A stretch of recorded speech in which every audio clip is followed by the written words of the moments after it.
yourself. Is it like a flask? And I just do like a flask thing. That's what I got.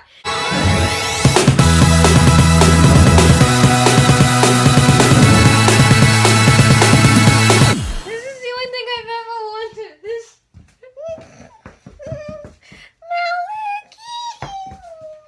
This might have been my favorite episode ever. Just because of my sip, because I have a little problem with my sip, like I'm obsessed with it, like, it was so good. I was just like trying not to scream, like, yeah, Malik is the thing. Give me about 5 years to get over this. We start off with Clary and Jace, and they're going to Ragnar, and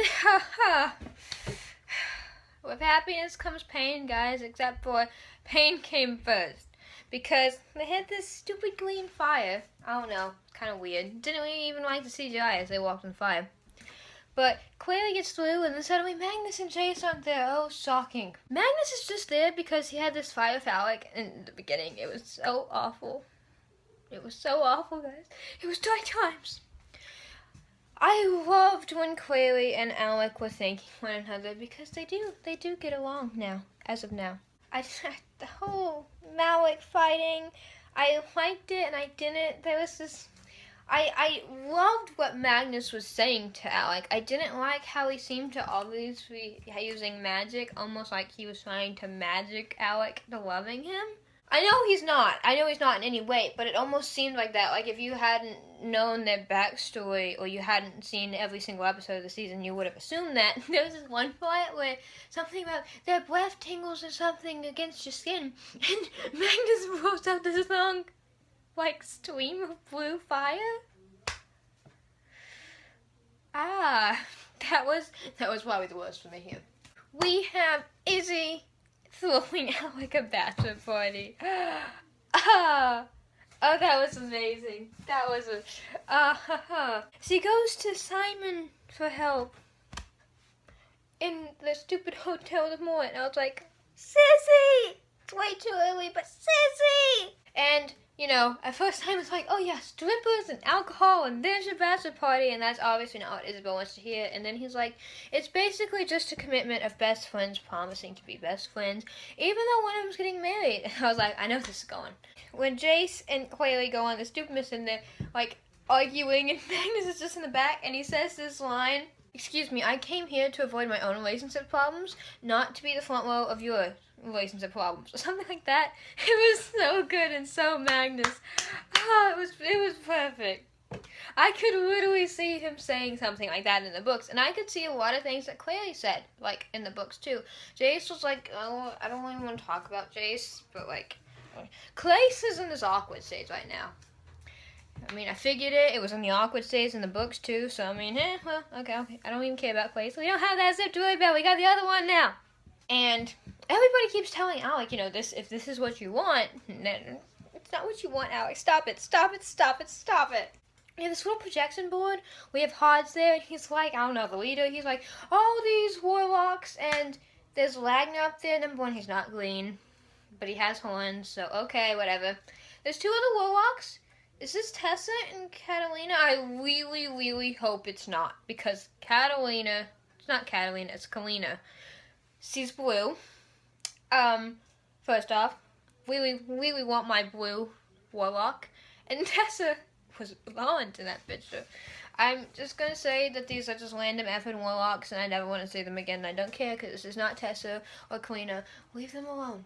Leave them. They don't need to comment in this story. Leave them alone. Let their story be over there. We don't need them yet. This is way too soon. And everybody's like, oh my god, it was Lydia. She's the traitor. I was like, not after last week's episode. My love for Lydia is so high. I got emotional when she said she was leaving. What is this? But as, you know, Magnus is trying to heal Ragnar, and it wasn't working, and Ragnar suddenly dies, I was just like, oh my god, no. You have the confrontation between Clary and Lydia, which was both uncomfortable and awkward, because it's like they trust each other, they hate each other. I in no way suspected Lydia. It didn't even make logical sense. Lydia even mentioned that to Clary, you know, I have the Mortal Kombat, why the hell would I be working with Valentine Man? Plus there's like something of the Clave high-up member, I don't even know, but obviously can't work for Valentine. Yeah. Then there comes the wedding day. This is all I ever wanted in my entire life, oh my god. We have this scene where Magnus keeps hallucinating Wagner. I really don't think he was hallucinating. I think he was just imagining what Wagner would actually say to him if he was still there. And there's this part where he picks up this, like, instrument, and it looks like a guitar, like a ukulele, but it has this weird carving on the back. It's called something with a T. You read the Bane Chronicles.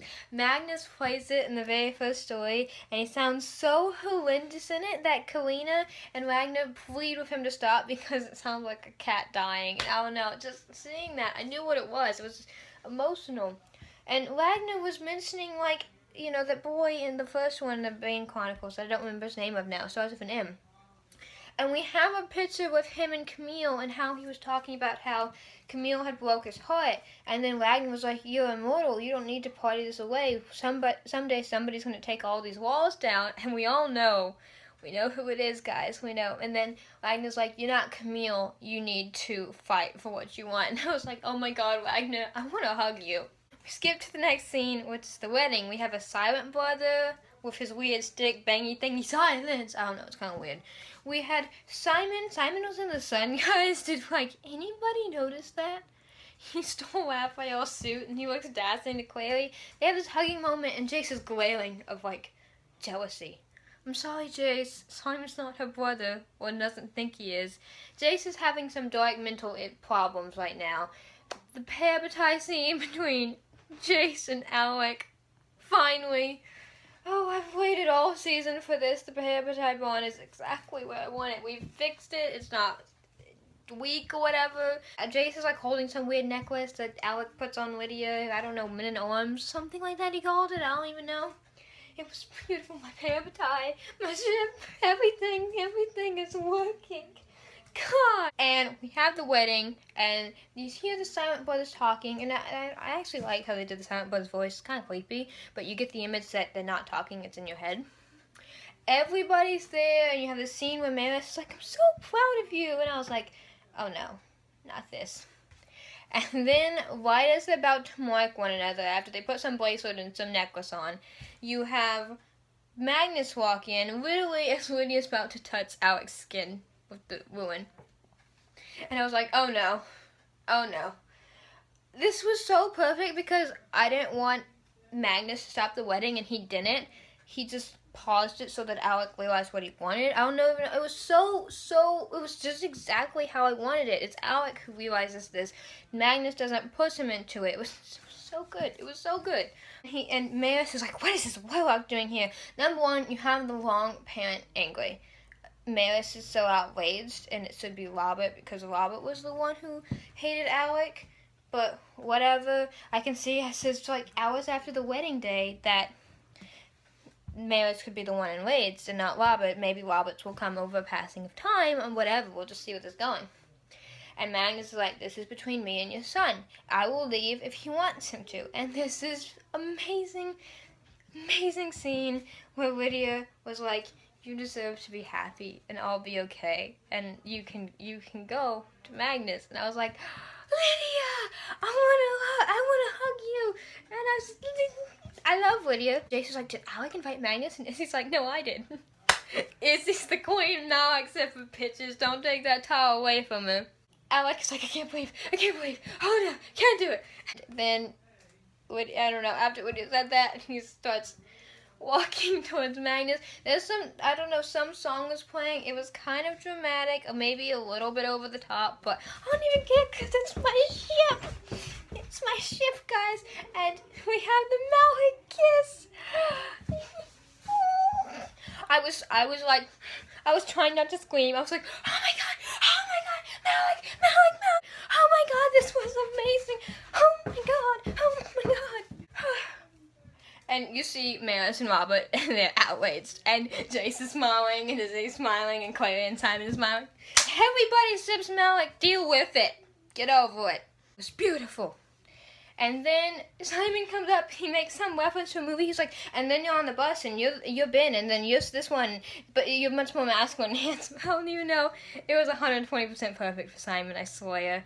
And then Magnus comes to Clary, and they find they're going through Magnus' stuff, and Clary's like, I see this bookmark. It was in another dimension. something came useful out of the other dimension, which I hated them in. Sorry, still do. Hank is like, okay, I'll track it, and he picks it up. And I don't know how the hell they're gonna throw this in. It works. It works 120%. So I don't even care that they're not even following the plot. You keep going on. You followed my ship, but I don't care. That Camille has it. She's locked in the basement of the Hotel de Mort, and it's with her.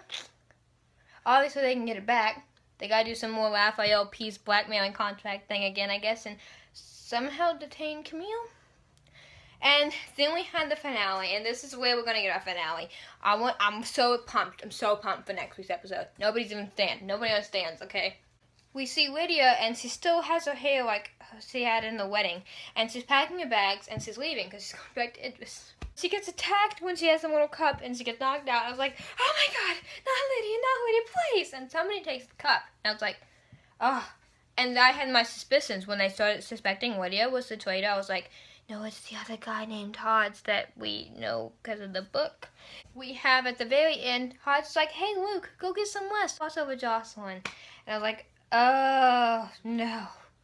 And I wasn't even expecting this, but I should have been expecting this, but I was too like having a freaking heart attack because of Malik, because this is like amazing, guys. It's an amazing ship. And he picks up the cup, and he does this link thing and gets Valentine there. I don't even know what the hell that was. I'm choosing to ignore it right now because I'm too freaking happy about Malik. And Valentine's like, a promise is a promise, and your punishment ruin is off of you. And so Hodge has the cup. The previews look so amazing for next. Malik, this is amazing. This was almost exactly like the City of Glass kissing scene, but with a wedding on it, but still in front of everybody. So I don't mind. Everything is perfect. This is gonna get a higher rating. It's my favorite episode. I give it like 150%. I have no complaints. Okay? Yeah. Anyways, thank you for watching. Everyone ship Malik can do it now. Just ship it extremely. Thank you for watching. Bye!